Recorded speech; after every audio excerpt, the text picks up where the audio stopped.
So I realized even though I've had this sword for a very long time, and even though it appeared in quite a number of videos, I never actually did a full review of it. At one point I may have done a written review, but never a video review, and so let's change that, shall we?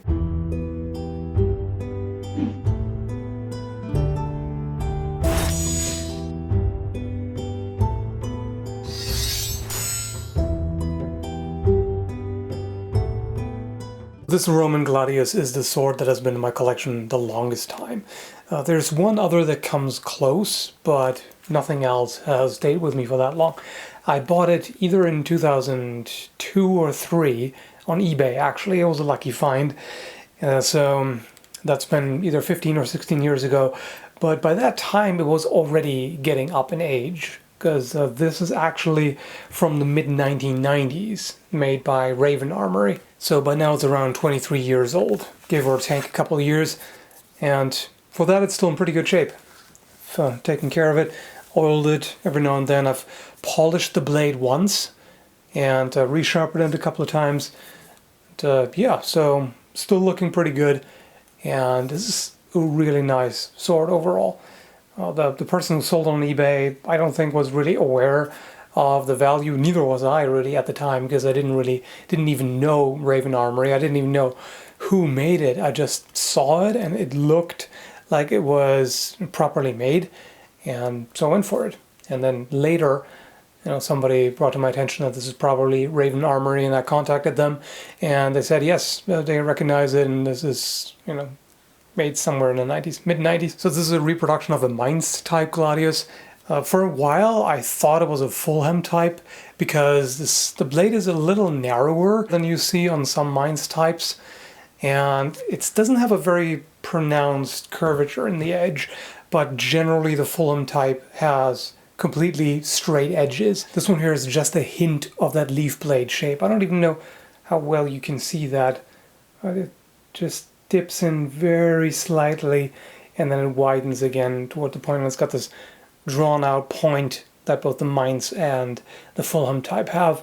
The Pompeii type doesn't have the drawn out point, and it's got a round handle. This is one of the few exceptions where I find it acceptable to have a round handle. As you may know, I'm not a fan of round handles on swords at all, because that interferes with edge alignment, or rather it makes you mostly unable to feel the edge alignment. I mean, you can still get used to it and cut pretty well with it once you figure it out.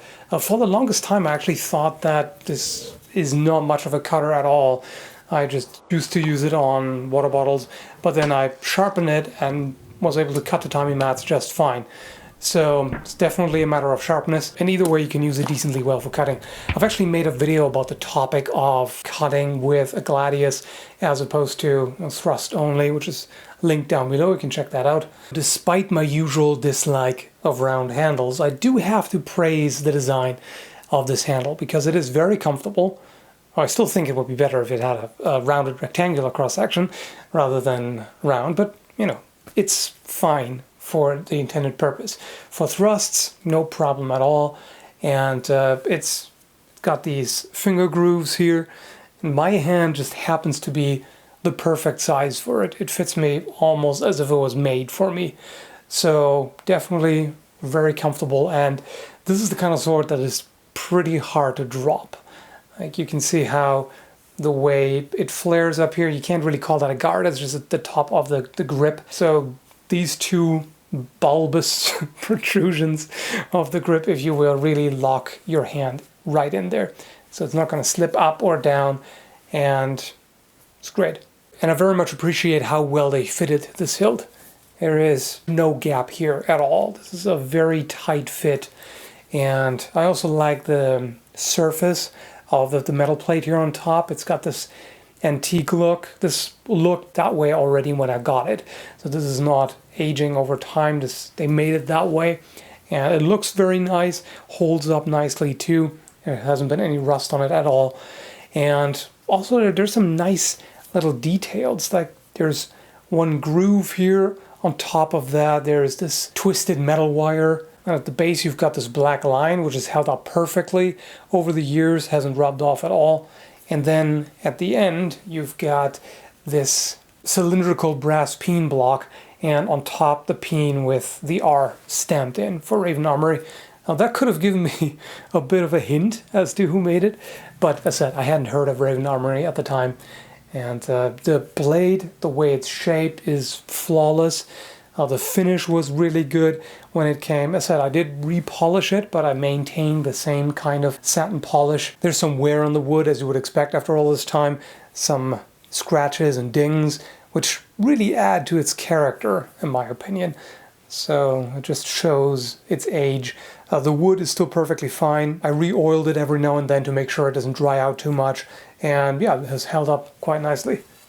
The sheath is made of leather and very nicely made. At this point, one of the rings has ripped off here. It's just, you could stitch it back together. It's one of those things where every time I see it, I think, yeah, right, I should fix this. And then I forget about it and never get around to it because life and stuff. So this is how it would normally sit. And when you align it correctly so that the outside of the leather is facing out, and you have to carry it on the right side. And this is intentional. Because if you think about the scutum, the large Roman shield, wouldn't really allow you to draw the sword on the other side, because the shield is in the way. So instead, they would hold the shield with the left arm and then draw the Gladius this way, which is quite easy. Or if you're a Roman ninja, you would draw it this way. Devious. So overall, this is a fantastic, high-quality reproduction sword. And even though I've personally always had more of an interest in the Celts than the Romans, this is easily one of my favorites among the swords that I've owned and handled so far. It's very light and nimble, well balanced, excellent for thrusting, pretty decent for cutting as well, and it looks pretty. It's got this appeal of a certain utilitarian simplicity, and even the somewhat fancy aspect of the slight leaf blade is still geared towards practical efficiency. So you can definitely appreciate it for that, and overall aesthetics, it's got a very clean look, basically. There's nothing, extra on it that you don't need. Everything about it is designed with purpose in mind, but still nice looking. And that's about all I can say about it. I don't know what kind of steel they used, or the tempering, or what type of wood this is. I haven't been able to find any specifications about that. And I also don't know what the current price would be, because if you look at Raven Armory's website, they don't have any prices, which, tells you something. It's definitely upper price range if they don't even put the prices on the website. So you can probably expect, my guess would be at least $800 for a reproduction if they currently made one of these. Might be more. Hard to say, but yeah, so I'll leave a link to the website down below. And if you're generally interested in this type of sword, I'll also leave links to other gladii.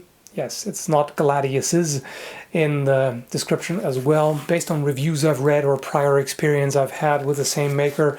And also, if you're wondering about maintenance, I would highly recommend saddle soap if you have a leather sheath like this. Just apply that every now and then, like once a year or so, and that'll prevent the leather from drying out too much or becoming brittle. And if you store a blade for a while without using it for practice, then I would recommend using Renaissance wax, because you can put that on, it'll harden, it leaves a layer on the blade to protect it, whereas oil will evaporate eventually. So Renaissance wax lasts a lot longer, and especially for something like this, I would highly recommend that, because leather sheaths are really not very good for long-term storage. They retain moisture, and if you just leave a sword blade in a leather sheath, even if you oil it and then put it in, over time it'll start rusting. So I would definitely recommend using this. Maybe store it outside of the sheath as well, things like that. So yeah, there's going to be a bunch of links down below, and I hope you enjoyed the review.